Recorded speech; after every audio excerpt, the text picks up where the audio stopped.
ഗർഭഛിദ്ര വിവാദത്തിൽ അറസ്റ്റ് തടഞ്ഞുകൊണ്ടുള്ള ഹൈക്കോടതി ഉത്തരവിന്റെ ആശ്വാസത്തിൽ തുടരുന്നതിനിടെയാണ് രാഹുൽ മാങ്കൂട്ടത്തിനെതിരെ ഗുരുതര ആരോപണങ്ങൾ ഉന്നയിച്ച് പ്രവാസി മലയാളിയായ ഹെൽത്ത് കെയർ പ്രൊഫഷണൽ പ്രത്യേക അന്വേഷണ സംഘത്തിന്റെ ചുമതലയുള്ള AIG ജി പൂങ്കുഴലിക്ക് ദിവസങ്ങൾക്ക് മുമ്പ് ഇമെയിൽ സന്ദേശത്തിലൂടെ പരാതി അയച്ചത്. തുടർന്ന് അതീവ രഹസ്യമായി വീഡിയോ കോൺഫറൻസിംഗിലൂടെ കഴിഞ്ഞ ബുധനാഴ്ച യുവതിയുടെ മൊഴി രേഖപ്പെടുത്തുകയായിരുന്നു. പ്രത്യേക അന്വേഷണ സംഘത്തിന് യുവതി അയച്ച പരാതിയിലെ പരാമർശങ്ങൾ ഇങ്ങനെ: 2023 സെപ്റ്റംബറിൽ വിവാഹം കഴിഞ്ഞതിന് പിന്നാലെ താൻ ഭർത്താവിനൊപ്പം വിദേശത്തേക്ക് പോയി. തൻ്റെ കുടുംബജീവിതത്തിൽ വിദേശത്തെത്തി 1 വർഷം തികയും മുമ്പ് അസ്വാരസ്യങ്ങൾ ഉടലെടുത്തു. അതിനിടെ സമൂഹമാധ്യമത്തിലൂടെ പരിചയപ്പെട്ട രാഹുലുമായി സൗഹൃദത്തിലായി. വിവാഹബന്ധം വേർപെടുത്താൻ നിർബന്ധിച്ച രാഹുൽ തന്നെ ജീവിത പങ്കാളിയായി സ്വീകരിക്കാമെന്നും തൻ്റെ കുഞ്ഞുങ്ങളുടെ അമ്മയാകണമെന്നും യുവതിയോട് അഭ്യർത്ഥിച്ചു. 2024 ലോക്സഭാ തെരഞ്ഞെടുപ്പ് കാലത്ത് യുവതി അവധിക്ക് നാട്ടിലെത്തി. സ്വകാര്യമായി നേരിൽ കാണണമെന്നും ചില കാര്യങ്ങൾ വിശദീകരിക്കാനുണ്ടെന്നും വ്യക്തമാക്കിയ രാഹുൽ പത്തനംതിട്ടയിലെ ഒരു ഹോട്ടലിൽ സ്വന്തം പേരിൽ മുറിയെടുക്കാൻ യുവതിയോട് ആവശ്യപ്പെട്ടു.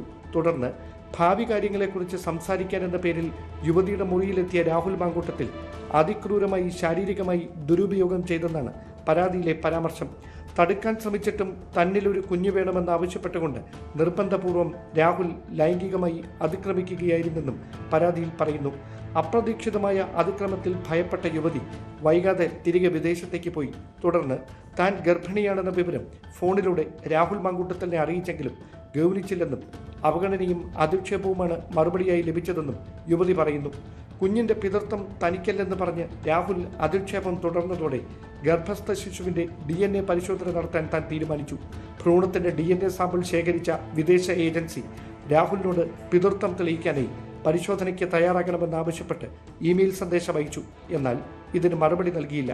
പിന്നാലെ യുവതിയെ മാനസികമായി സമ്മർദ്ദത്തിലാക്കിയ രാഹുൽ ക്രൂരമായ ഭാഷയിൽ അധിക്ഷേപം തുടർന്നു. ഇതേ തുടർന്ന് താൻ ഗർഭഛിദ്രത്തിന് നിർബന്ധിതയാകുകയായിരുന്നുവെന്നും പരാതിയിൽ പരാമർശമുണ്ട്. പിന്നാലെ വിഷാദത്തിന് അടിമപ്പെട്ടെന്നും കടുത്ത ശാരീരിക മാനസിക വെല്ലുവിളികൾ നേരിട്ടെന്നും യുവതി പറയുന്നു. ആരോഗ്യസ്ഥിതി പങ്കുവെക്കാൻ രാഹുലിനെ വിളിച്ചെങ്കിലും തൻ്റെ നമ്പർ ബ്ലോക്ക് ചെയ്ത നിലയിലായിരുന്നു. തുടർന്ന് രാഹുലിൻ്റെ ഉറ്റ സുഹൃത്തായ ഫെനി നൈനനെ വിവരങ്ങൾ അറിയിച്ചു. ഏതാനും മാസങ്ങൾക്ക് ശേഷം രാഹുൽ വീണ്ടും ഫോണിൽ വിളിച്ചു. സാഹചര്യങ്ങൾ വിശദീകരിച്ച് യുവതിയുടെ വിശ്വാസം പിടിച്ചുപറ്റിയ ശേഷം പാലക്കാട് ബിൽടെക് സമിറ്റിൽ ഫ്ളാറ്റ് വാങ്ങാനായി 1.5 കോടി രൂപ യുവതിയോട് ആവശ്യപ്പെട്ടു. പലപ്പോഴായി തൻ്റെ അക്കൗണ്ടിൽ നിന്ന് രാഹുലിൻ്റെ സുഹൃത്തായ ഫെനി നൈനയുടെ അക്കൗണ്ടിലേക്ക് പണം കൈമാറിയതായും യുവതിയുടെ പരാതിയിൽ പരാമർശമുണ്ട്. അതിനിടെ കഴിഞ്ഞ ഓഗസ്റ്റ് മാസത്തിൽ രാഹുലിനെതിരായ വിവാദങ്ങൾ വാർത്തയായതോടെ ഫോണിൽ വിളിച്ച് വിവരങ്ങൾ തേടി. എന്നാൽ തനിക്കെതിരെ നടക്കുന്നത് രാഷ്ട്രീയ ഗൂഢാലോചനയാണെന്നും അത് തെളിയിക്കുന്ന രേഖകൾ കൈവശമുണ്ടെന്നുമായിരുന്നു മറുപടി. നേരിട്ട് വന്നാൽ എല്ലാം വ്യക്തമാക്കാമെന്നും രാഹുൽ യുവതിയോട് പറഞ്ഞു. തുടർന്ന് നാട്ടിലെത്തിയ യുവതി രാഹുലിനെ നേരിൽ കാണാൻ ശ്രമിച്ചപ്പോൾ ബോധപൂർവം അവഗണിച്ചു തുടങ്ങി. രാഹുലിന്റെ സഹായികളുടെ ഫോൺ നമ്പറിൽ നിരന്തരം ബന്ധപ്പെടാൻ ശ്രമിച്ചിട്ടും മറുപടിയുണ്ടായില്ല. ഇതോടെയാണ് 2.5 വർഷം നീണ്ട ബന്ധം ചതിവായിരുന്നെന്ന് താൻ തിരിച്ചറിഞ്ഞതെന്നും യുവതി പരാതിയിൽ പറയുന്നു.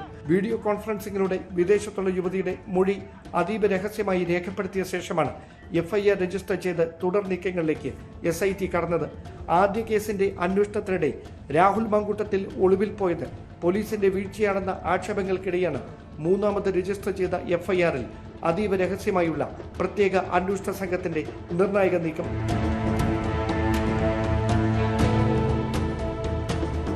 Dan Kurian, news 18, Thiruvananthapuram. കൂടുതൽ വാർത്തകൾക്ക് news 18 Keralam YouTube channel subscribe ചെയ്യുക.